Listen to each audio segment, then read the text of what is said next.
یحییٰ بن سعید قطان اور محمد بن ابراہیم بن عدی بن عروبہ نے بیان کیا، ان سے سعید نے، ان سے قتادہ اور ان سے انس بن مالک رضی اللہ تعالی عنہ نے کہ نبی کریم صلی اللہ علیہ وآلہ وسلم دعائے استسقاء کے سوا اور کسی دعا کے لیے ہاتھ زیادہ نہیں اٹھاتے تھے، اور استسقاء میں ہاتھ اتنا اٹھاتے کہ بغلوں کی سفیدی نظر آ جاتی۔ صحیح بخاری حدیث نمبر 1031۔ محمد بن مقاتل نے بیان کیا، انہوں نے کہا کہ ہمیں عبداللہ بن مبارک نے خبر دی، کہا کہ ہمیں عبید اللہ عمری نے نافع سے خبر دی، انہیں قاسم بن محمد نے، انہیں عائشہ رضی اللہ تعالی عنہا نے کہ رسول اللہ صلی اللہ علیہ وآلہ وسلم جب بارش ہوتی دیکھتے تو یہ دعا کرتے، اے اللہ نفع بخشنے والی بارش برسا۔ اس روایت کی مطابق قاسم بن یحییٰ نے عبید اللہ عمری سے کی ہے، اور اس کی روایت اوزائی اور عقیل نے نافع سے کی ہے۔ صحیح بخاری حدیث نمبر 1032۔ اسحاق بن عبداللہ بن ابی طلحہ انصاری نے بیان کیا، انہوں نے کہا کہ مجھ سے انس بن مالک رضی اللہ تعالی عنہ نے بیان کیا کہ رسول اللہ صلی اللہ علیہ وآلہ وسلم کے زمانہ میں لوگوں پر ایک دفعہ قحط پڑا۔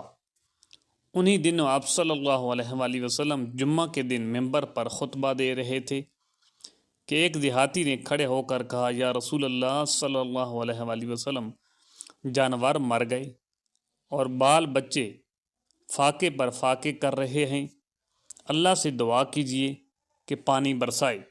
انس رضی اللہ تعالی عنہ نے بیان کیا کہ رسول اللہ صلی اللہ علیہ وآلہ وسلم نے یہ سن کر دعا کے لیے دونوں ہاتھ اٹھا دیے۔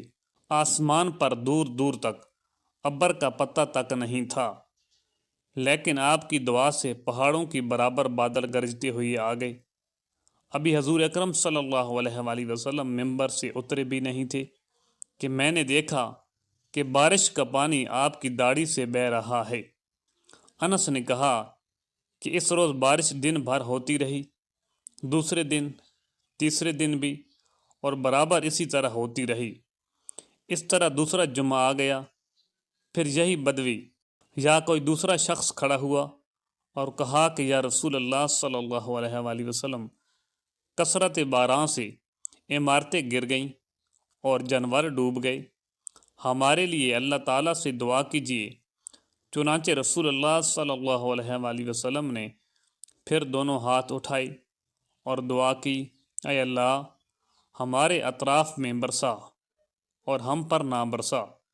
حضرت انس نے کہا کہ حضور اکرم اپنے ہاتھوں سے آسمان کی جس طرف بھی اشارہ کر دیتے ابر ادھر سے پھٹ جاتا۔ اب مدینہ کے حوض کی طرح بن چکا تھا، اور اسی کے بعد وادی کناتا کا نالہ 1 مہینہ تک بہتا رہا۔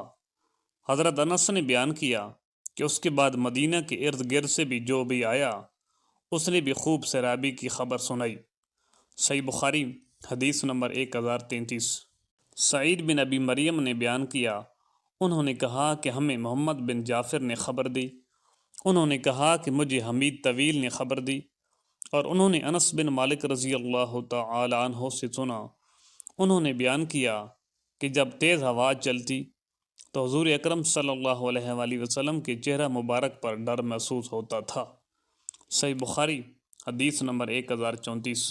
مسلم بن ابراہیم نے بیان کیا، کہا کہ ہم سے شعبہ نے حکم سے بیان کیا، ان سے مجاہد نے، ان سے حضرت عبداللہ بن عباس رضی اللہ تعالی عنہ نے کہ نبی کریم صلی اللہ علیہ وآلہ وسلم نے فرمایا کہ مجھے پرواہ ہوا کہ ذریعہ مدد پہنچائی گئی اور قوم عاد پچھوا کے ذریعے ہلاک کر دی گئی۔